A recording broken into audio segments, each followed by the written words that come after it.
ఓం నమో నారాయణాయ. అనంత పద్మనాభస్వామియే నమ. పరాభవనామ సంవత్సరం ఆషాఢమాసం శుక్లపక్షం ఏకాదశి మందవాసరం శనివారం. ఈరోజు తొలి ఏకాదశి పండుగ రావటం విశేషం. అనంత పద్మనాభస్వామి అంటే విష్ణుమూర్తి పడుకున్నటువంటి స్వామి.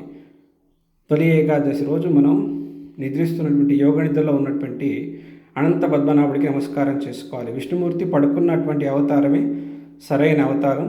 కాబట్టి ఈరోజు చక్కగా బిక్కనూరు గ్రామం అనంత పద్మనాభస్వామి దేవాలయంలో భక్తులందరూ పాల్గొని అభిషేక పూజ, అర్చన పూజ నిర్వహించారు. దేవాలయం ఇంకొక గంట వరకు తెరిచి ఉంటుంది. భగవంతుని యొక్క అనుగ్రహం పొందదలిచినటువంటి భక్తులు ఈ స్వామివారి యొక్క దర్శనాన్ని చేయగలరు. పైగా వచ్చేటువంటి శ్రావణ మాసం ముందు ఆగస్టు 12 చంద్రగ్రహణం, సూర్యగ్రహణం మహా పీడితమైనటువంటిది. ఇది ఒక్కరి జాతకాలకు కాదు, సమస్త ప్రపంచానికి చెడు చేసేటువంటి శని వక్రించి, అంటే శనేశ్వరుడు సరైన ఎవరి జాతకంలో కూడా మంచిగా లేకుండా ప్రకృతి విపత్తులు, అనేకమైనటువంటి యుద్ధాలు, కష్టాలు వచ్చేటువంటి అవకాశం ఉంది. అలాంటి నివారణకు ముందున్నటువంటి మొదటిగా వచ్చేటువంటి పండుగ ఈ స్వామివారి పూజ. ఎంతో భక్తిపరమైనటువంటిది, మనకు మంచిది.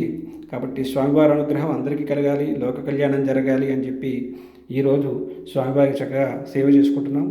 శతమానం భవతి.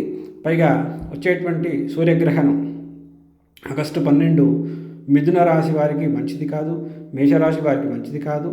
ఈ రోజు నుంచి మిథున రాశి వారికి ఈ రోజు నుంచి 137 రోజులు డిసెంబర్ 11 వరకు చాలా ఇబ్బందులు ఉంటాయి.